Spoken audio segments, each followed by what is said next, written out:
இடைத்தேர்தலில் திமுக தொடர்ந்து முன்னிலை வகித்து வரும் நிலையில் தொண்டர்கள் கொண்டாடி வருகின்றனர். அதனை மற்றொரு அண்மை செய்தியாக பார்த்துக் கொண்டு வருகிறோம். இது குறித்த முழு விவரங்களை வழங்க செய்தியாளர் சிவகுமார் நம்மோடு இணைப்பில் காத்திருக்கிறார். சிவகுமார், வணக்கம். விவரங்கள். வணக்கம் நவீனா.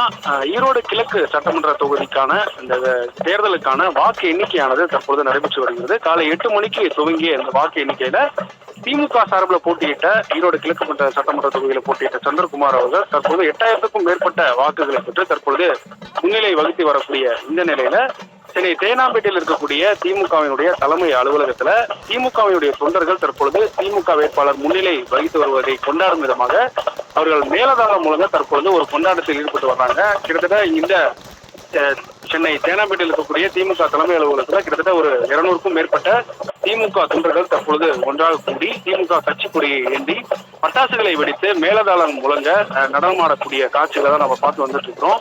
தொடர்ந்து திமுக வேட்பாளர் சந்திரகுமார் நாம் தமிழர் கட்சி வேட்பாளரை எதிர்த்து போட்டியிட்ட நிலையில 18,000 வாக்குகளுக்கு மேலான 11 மணி நிலவரப்படி 18,000க்கும் மேற்பட்ட வாக்குகளை பெற்று தற்பொழுது முன்னேறி வரக்கூடிய நிலையில இன்னும் ஒரு அரை மணி நேரத்திலேயே 1 மணி நேரத்துக்கு உள்ளாகவே தேர்தலான வேட்பாளருடைய வெற்றி வேட்பாளர் அறிவிக்கப்படக்கூடிய இந்த நிலையில திமுக தொடர்ந்து முன்னிலை வகித்து வரக்கூடிய காரணமாக தற்போது இந்த சென்னை தேனாம்பேட்டையில் இருக்கக்கூடிய தலைமை அலுவலகத்தில் திமுக தொண்டர்கள் தொடர்ந்து நம்ம வெற்றி மகிழ்ச்சியை வெளிப்படுத்தி வராங்க. ஏராளமான திமுக தொண்டர்கள் ஒன்றாக கூடி பட்டாசுகளை வெடித்து மேலதாளம் முழங்க திமுக கட்சி கொடியை ஏந்தி தற்பொழுது இந்த உற்சாகத்தில் ஈடுபட்டு வரக்கூடிய காட்சிகளை பார்க்கிறோம். தொடர்ந்து இனிப்புகள் வழங்கியும் இந்த திமுக தொண்டர்கள் தொடர்ந்து இந்த கொண்டாட்டத்தை வெளிப்படுத்தி வரக்கூடிய காட்சிகளை தான் நம்ம பார்த்துட்டு இருக்கோம். விவரங்களுக்கு நன்றி சிவகுமார்.